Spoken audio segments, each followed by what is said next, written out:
Artificial Intelligence. Ano nga ba ang naidudulot ng paggamit ng AI sa school? Nakakatulong ba ito o nakakasama? Tanungin natin ang mga opinion ng ating mga professors at kapwa-estudyante. Gumagamit po ba kayo ng AI?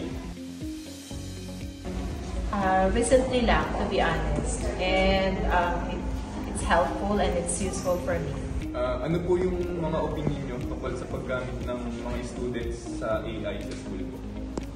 It should be used in moderate. Dapat mayroon talagang kahit paano may inhibitions pa rin dapat, or meron pa rin talaga siyang rules na dapat hindi ka talaga gagamit ng AI from time to time. Tapos, I think guided by the professors or instructors, I guess so. Sa mga pagkakataong ito, I did not experience on that kind of platform muna. No? Kasi merong tinatag tayong advantages and disadvantages on that AI real. First, pag sinabi natin disadvantages, ginagawa natin parang tamad ang mga mag-aaral, estudyante man o profesor sa paggamit ng mga ito. And the other hand, ang positive, in a positive way naman ito, maaring makakatulong din on the other side sa mga magre-research nito para at least they have to enlighten about the significance of this, and besides dun sa kanilang research na akma dun sa tanong at dun sa kasagutan nito.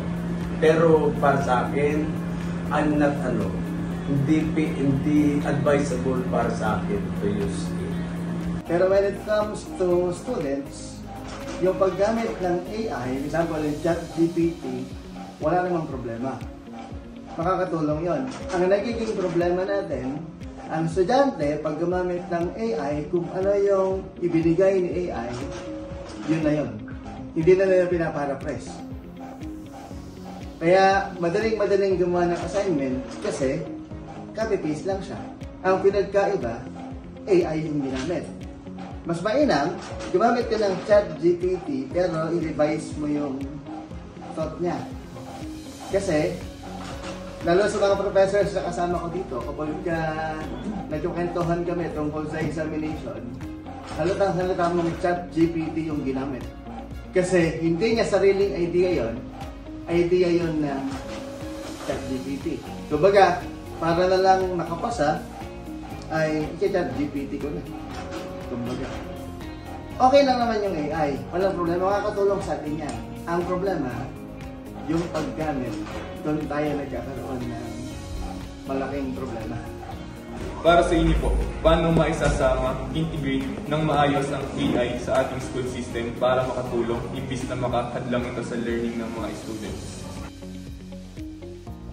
I think it has something to do with parang restriction siguro, or kailangan, I don't know, I'm not a techie person, but I think there's a better way na to control it, and kung i-integrate man siya, I think dapat meron talagang rules na dapat sundin, and then kailangan pang-aralin ng administration, ng universities and colleges para sa paggamit ng AI. Thank you. Tama, pero kailangan alam mo yung tamang paggamit.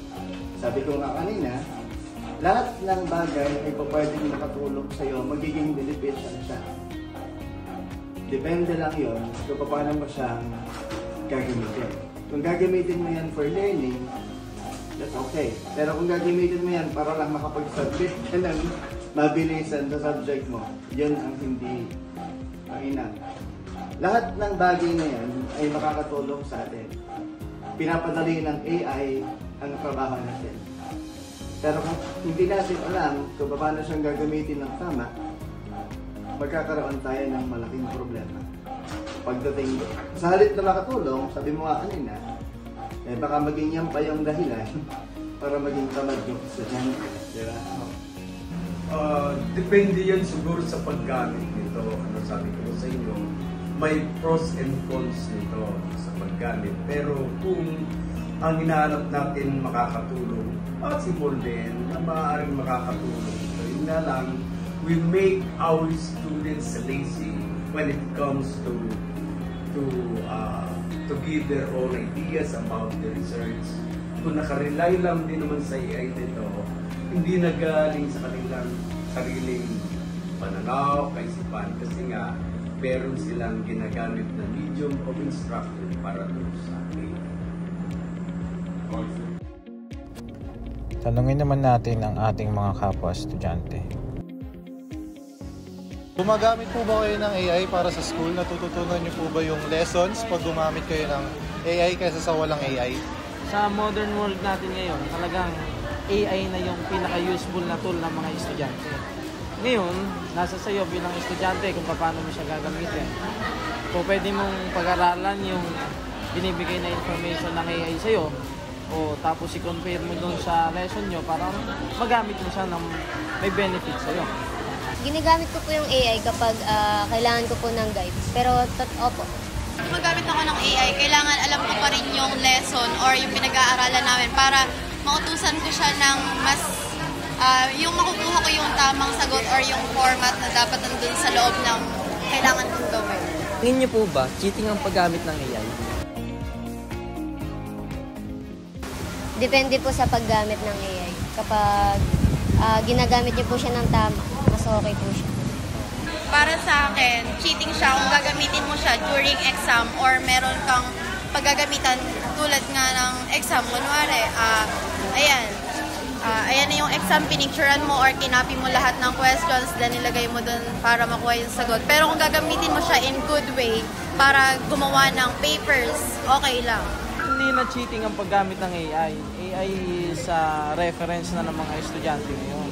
Sabi ko nga, depende sa estudyante kung paano nila gagamitin. Kung nakadepende sila sa AI, hindi sila matututo. Pero kung yung ginagamit nila yung information na nakukuha nila sa AI para sa studies nila, mas maganda. Sa tingin niyo po ba, mas makakabuti sa lahat kung tuluyan payagan ng paggamit ng AI sa school? Yes po, basta hindi lang po i-abuse ng sobra-sobra. Okay. Sa opinion ko, oo, okay lang. Pero kung gagamitin mo siya in proper way, yun lang. Okay. So, pwedeng payagan pero may restrictions din.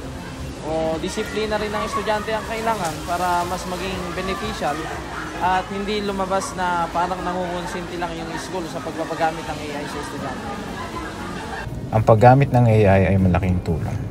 Kailangan lang maging responsable at matutunan ng lahat ang tamang paggamit nito. Gamitin ito upang makatulong sa pag-intindi ng mga topics, hindi para iasa ang lahat sa AI.